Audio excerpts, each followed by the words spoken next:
Shower Party. I'm Liam Salvage. 4th of July. 4th of Julys. That's what America really is. You think they're telling you the truth about the fireworks? Made in China. The government is just psyoping us to increase taxes on Social Security disability by making us blow off our hands every year. Yeah, that's right, Trump. We figured it out. If you rearrange the letters in black cat fireworks, you get Israeli Defense Fund. America, $2.50. $2.50. The typical price of a yarmulke. Thanks, Obama. Just a little spoken word about the 4th of July. Please, save it for the coffee shops. I don't need your applause here.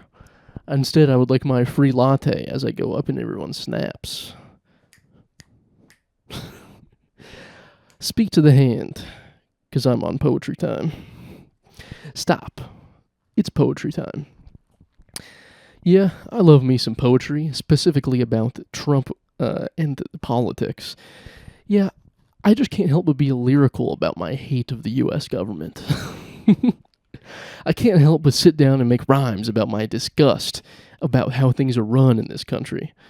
You, me, notebooks, writing shit down. Spoken word poetry is the funniest form of protest because you have to sit down and be like, okay, but how do I be artistic about it? How do I do a metaphorical Molotov cocktail into a public work environment? How do I throw a Molotov cocktail into the metaphorical USPS? Oh, that's right. I'm going to rhyme. Trump and dump. There we go. We're on a roll here. Obama. Osamna. Oh, mama. Yeah, that's what I think about our government. And if anyone tells you otherwise, they're a big fat liar. Get them to the Greek. I wish I was very good at spoken word poetry. Just be out in a public gathering, being at a 4th of July party and just breaking into spoken word, get control of the aux on the Bluetooth speaker and just start using my phone as a microphone, just link those up somehow and just start giving them some knowledge. I feel like, because I graduated in the late 2010s from high school, there was a peak moment in time, I would say at around 2014 to 2016, that they were just showing YouTube videos of spoken word propaganda to try to get us into poetry, I guess. They're just being like, check out this black dude being real cool about how it's literally one of the 90s trope of teaching inner city black youth being like, Shakespeare, man, that's kind of like Tupac. Instead, they were like, damn, Tupac? What if he had no beat and was a little gayer? Man, I love reading.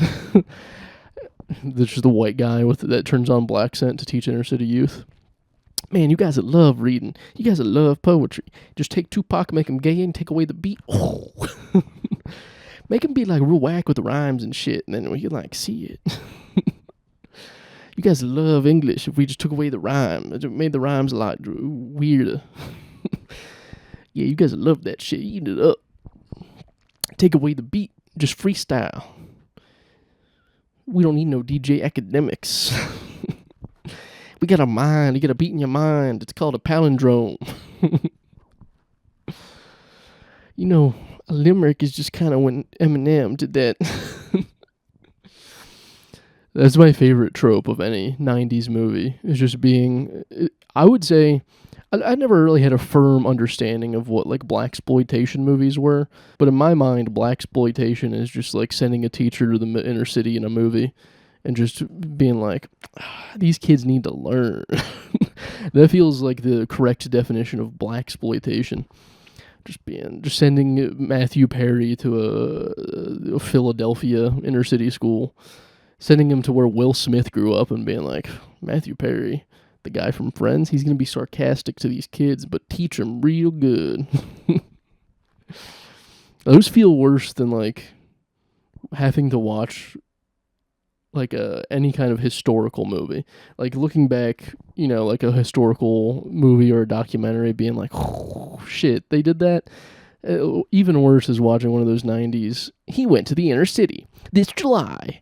Matthew Perry is a teacher teaching black kids how to read. What are we doing?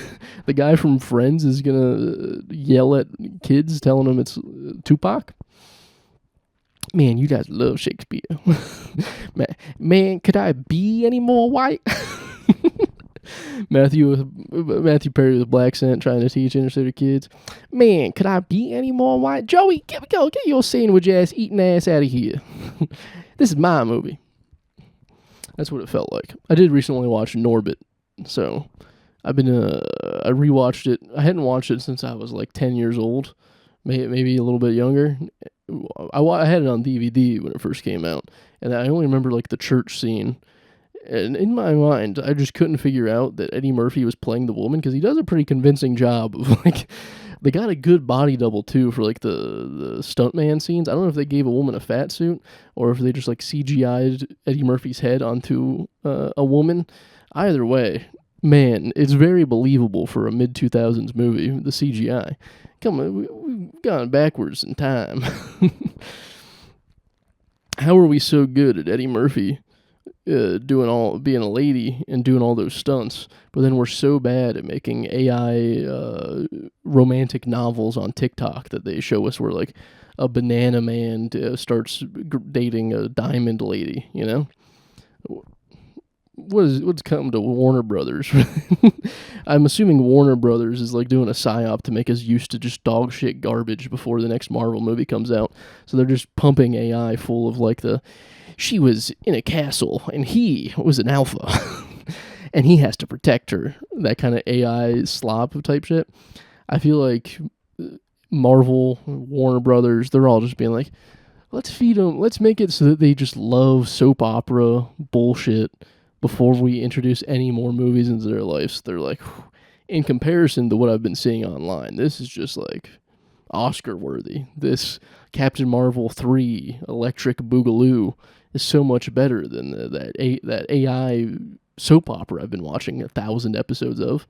They are coming up onto like the 50th year of like Days in Our Lives or General Hospital. One of those things. So one of those things that you like remember your grandma kind of watching when you were a kid, but you never could put two and two together on any storyline because it doesn't make sense to kids, and it also doesn't make sense to adults. But they just like they need some drama in their life. They don't have enough people like in their lives to simulate drama anymore because they're too old to like really care. So they're like, let me just watch some people like twins slapping each other. That's not really a twin. It's an evil twin. Just bullshit like that. General Hospital ideally would have made it a season and then never aired again. But instead, grandmas were at home just being like, do I have to watch the first 68 seasons to know what's going on? Because there's no way you could legitimately sit down and watch whatever it is, Days of Our Lives at this very moment and understand. You can't just like be a passive watcher of soap operas. If it's spanning 68 seasons, there's got to be like family trees involved. There's going to be like family dinners that you missed watching and that you have to go back and watch just to understand the dynamic and the tumultuous relationship between a great uncle that somehow was only in one episode, but he had an impact on his nephew's wife somehow. Fuck it, we need to make more soap operas. I figure to get rid of this AI stuff where a banana man has sex with a blueberry woman, let's just start pumping some soap operas again. Let's get the worst theater kids you can imagine into a room. Who cares if they're still in high school? Go for it. That we need anyone we can get. We need to fill ABC programming. Jimmy Kimmel's going to go off the air. Stephen Colbert is off the air.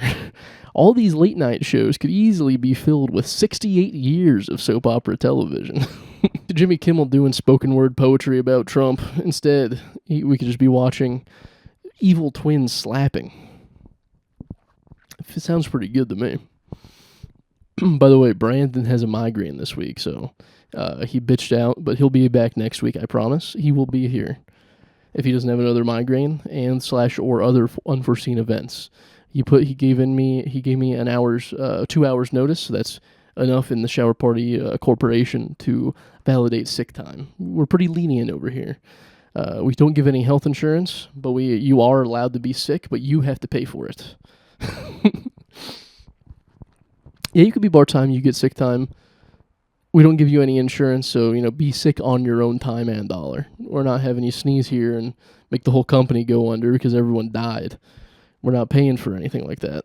So does spousal murder does that have an uptick on the 4th of July? Because that's like the perfect, I imagine like Super Bowl, that's when they hit their wives, because and Peacock plays a trick on husbands and makes them hit them because it looks like they changed the channel when they shouldn't have. So we know domestic violence goes up in events like that, bro time events. It is a bro time event is when you have to hit extra hard for the woman to get away. It's crazy what the Super Bowl does to these women. It's like they're trying to provoke domestic violence across the country. Like, these guys exist. Why would you have a commercial where it looks like someone changed the channel to QVC? You gotta be a little bit aware. You gotta be aware that at least 10% of the fan base is gonna get a little slap happy. But the 4th of July, all the fireworks are going off. No one's going to call the cops on a loud boom coming from next door. They're just going to think you put an M80 in a fence post in your backyard. So I got to imagine 45 Magnums are being pulled out to get a little peace and quiet around here. As soon as the grand finale happens, the wife's going down. You got 2 days of peace and quiet until it starts smelling and people get suspicious, Especially this year, it's a weekend. They got till Monday to eat some meat and cheese plates and just hang out. The meat and cheese plate's been out for 2 days. It's smelling. You don't know which smells worse, your wife or the meat and cheese plate, but you do know that if she was there, it wouldn't be smelling because she would have nagged you to pick it up and you would have done it. So, turns out maybe you shouldn't have done it. Turns out maybe she was right about a few things. Maybe particularly the meat and cheese consumption giving you gout and the smell. Fireworks are... My dog, everyone's always like, think about the dogs on 4th of July. My dog did not give two shits. I don't know what these people are doing to their dogs. I don't know if they're putting them into war scenarios, if they're having mock Fallujah in their backyard for their dogs. My dog didn't give two shits. She was like, oh, there's a boom happening, but it's really far away. I think my dog might just be the genius. She just knows that it's far away, and it has no concern to her. Or there's all those dogs that they... little cage happy. They put their dogs in a cage and then they hear the big boom and they're like, it's just like being back in the prisoner of war camp. I can't handle this anymore. And then they start going crazy. Here's the thing I've been thinking about. I don't know how dads get fat. Now that I'm, living in an actual house, doing some things around the house, my experience as a mid-20s man living in a house and doing work on it is that you sweat so much. It's like a constant sauna. If Joe Rogan is even partially correct about the whole sauna scenario, they got to be losing weight like crazy. I don't know how beer guts happen if you're constantly in a sauna. Now, maybe it's just the 95 degrees and no AC in this house talking. But it feels to me that the experience of a man in a house with a wife, it seems like they should be sweating out this bullshit every day. I don't know how these dads are getting beer guts, because in my assumption is that everyone has a house with no air conditioning, and it gets to 95 degrees in Ohio. Inexplicably, in Ohio in July, gets up to 95 degrees. You didn't think you'd have to buy air conditioning this year. You planned on buying it next year, and it's still going to be happening next year, but you still have to deal with the 95-degree weather. That's what my experience of a mid-20s man in a house. I should just start doing fucking home improvement Tim Allen type shit on this podcast. It should be me, Brandon. We're reviewing chainsaws. We're doing... We got a kid that's got a cancer scare on the show. We got a lot of crazy shit happening on a show that's supposed to be about home improvement. False advertising to the max. You turn into that when you're in the 90s, when you're a guy that just bought a house, and you're like, oh, I can't wait to learn some tips and tricks from Tim the Toolman Taylor on how to fix things around my house. And then shenanigans happens. Isn't that the worst when you're watching a sitcom and fucking shenanigans happens when you're trying to learn how to fucking get friends? It's a show called Friends. I thought they'd teach me a thing or two about making some friends outside of my wife. Turns out they're just going to goof on me the whole time. Turns out they're going to have sex with each other, and there's really no friends made. The friends were already made. Then they just start fucking.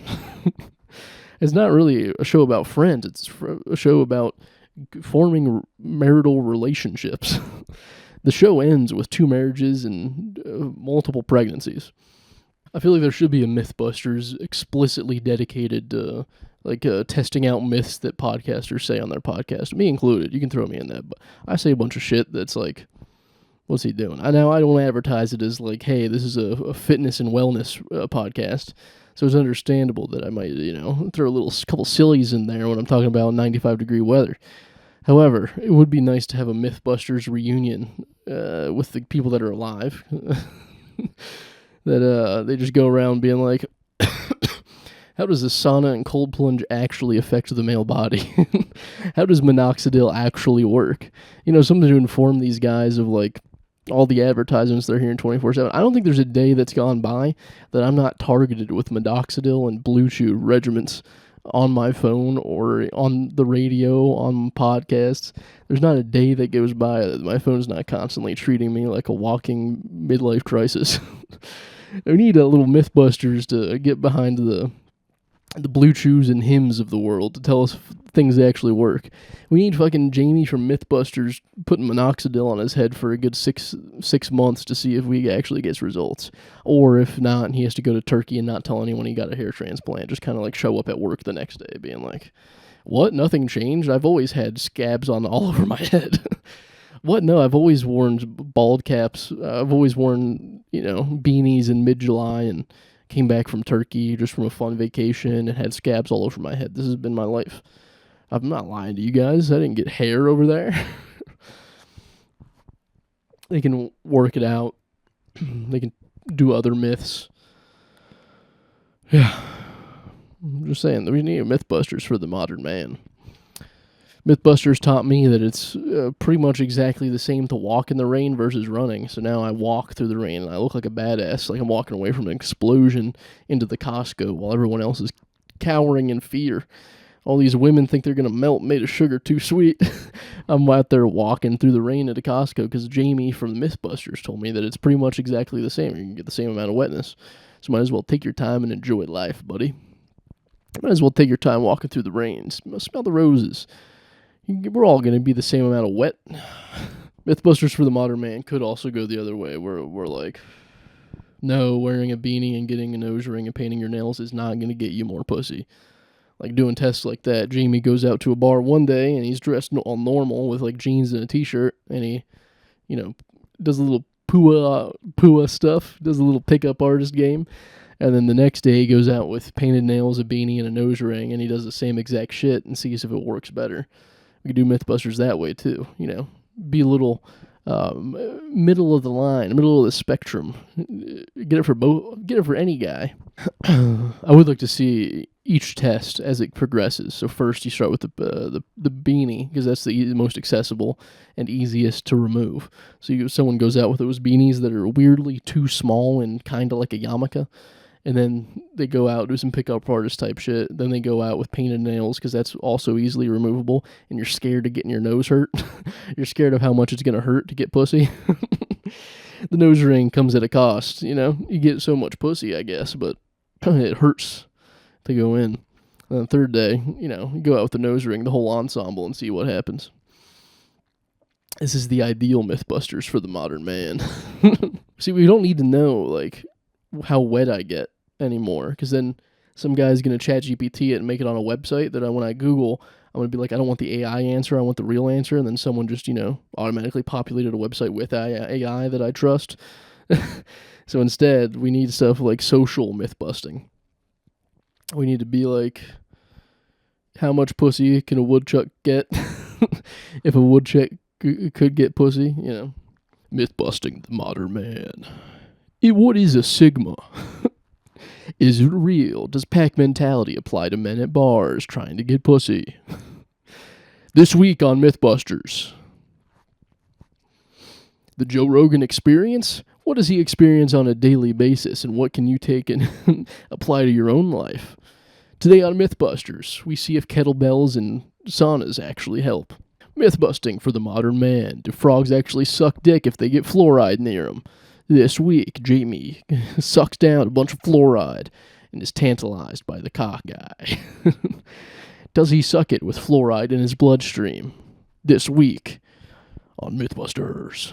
By God, 95-degree days with a computer running, podcasting, and an old CRT just exposing 200 degrees Fahrenheit is not an optimal podcasting environment.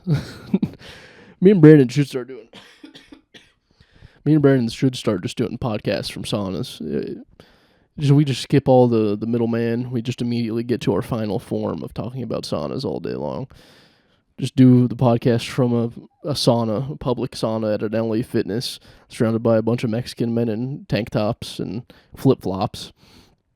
Any kind of apparel that has two words associated with them. So flip flops, tank tops. It's pretty much all they got on. They might have on some tighty whities because that's a little twofer word. Sitting by a bunch of guys that have beer bellies, just me and him talking like this, and they have to experience us talking.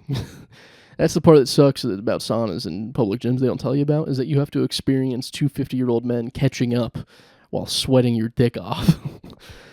Not very fun. They don't tell you that it's not very fun to follow the Joe Rogan experience. All right, this has been this week's episode of the Shower Party Experience. Train by day, shower at night. I take my showers in the morning. I'll see you guys next week. Tell a friend about how much fun this was and how good of a time and how much you loved me sitting here rambling my ass off. And make sure you also tell them that Brandon will be back next week. I promise. All right. See ya.